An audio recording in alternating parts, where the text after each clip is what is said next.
State-of-the-art research. Industry-driven skilling. 100% placements. KL, deemed to be university. Rogue Ramesh,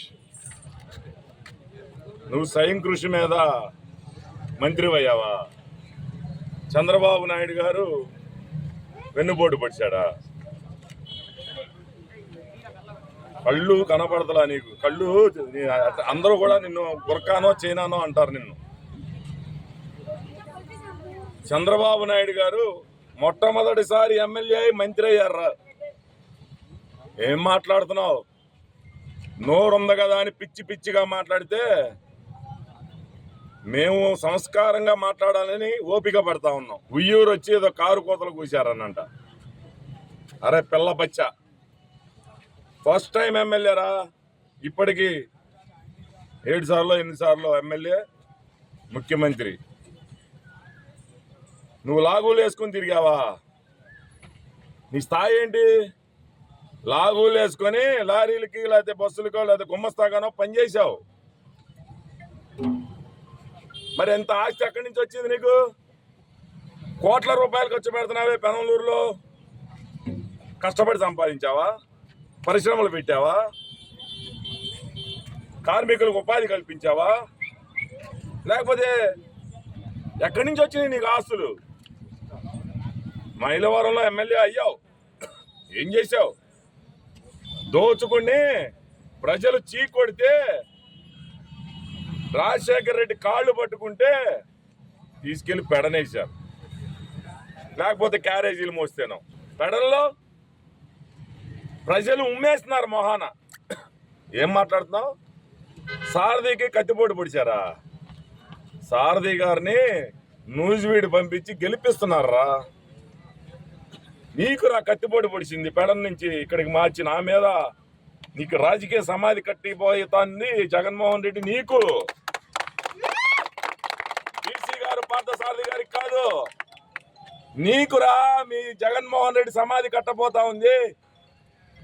మీ వాళ్ళనే అడగరా బాబు. ఇక్కడికి రాగానే అనంట ప్రజల గుండెల్లో స్థానం ఇచ్చారంట. నీకు దోచుకున్న డబ్బు ఉంది. నీ డబ్బుని కక్కించడానికి నీ చుట్టూతా అందరూ కూడా క్వార్టరీ వేశారు. అవినీతి సొమ్ము కదా, నిన్ను కక్కిస్తారు. ఇక్కడ నువ్వు ఎన్ని వేల రూపాయలు ఓట్లకు పంచినా ఇక్కడ ప్రజల మధ్య 5 సంవత్సరాల నుంచి మేము ఉన్నాం కాబట్టి ప్రజల తీర్పు భారీ స్థాయిలో మెజార్టీ ఇవ్వడానికి సిద్ధంగా ఉన్నారు. నేను నిన్న ఒకటి ప్రశ్నించా, నువ్వు ఓడిపోవటం ఖాయం. ఓడిపోయిన తర్వాత ఇక్కడ ఉంటావా?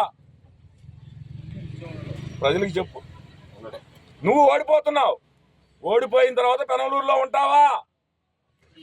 నీకు చంద్రబాబు నాయుడు గారు చర్చకు రావాలా?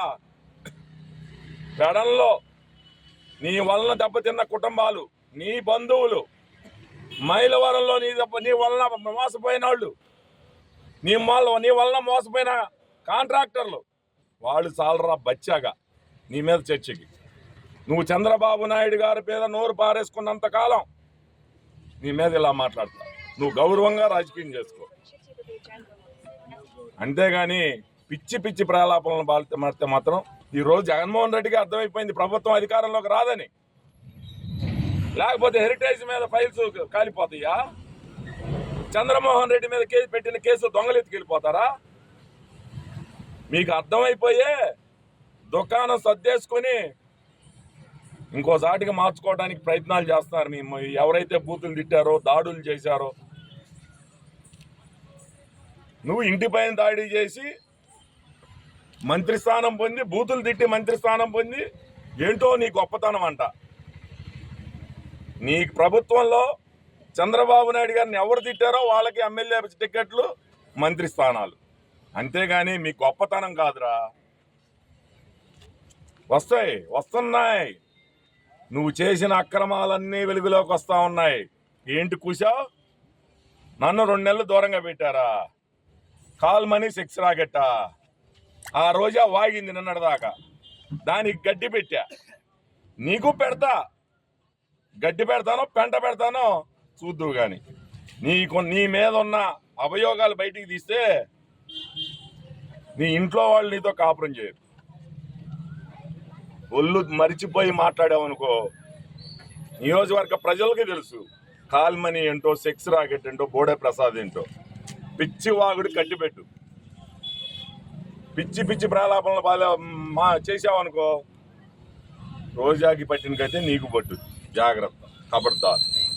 మరిన్ని వీడియోస్ కోసం ఛానల్ ని సబ్స్క్రైబ్ చేయండి. లేటెస్ట్ అప్డేట్స్ కోసం వాట్సాప్ ఛానల్ ని ఫాలో చేయండి. అండ్ లింక్ డిస్క్రిప్షన్ లో ఉంది.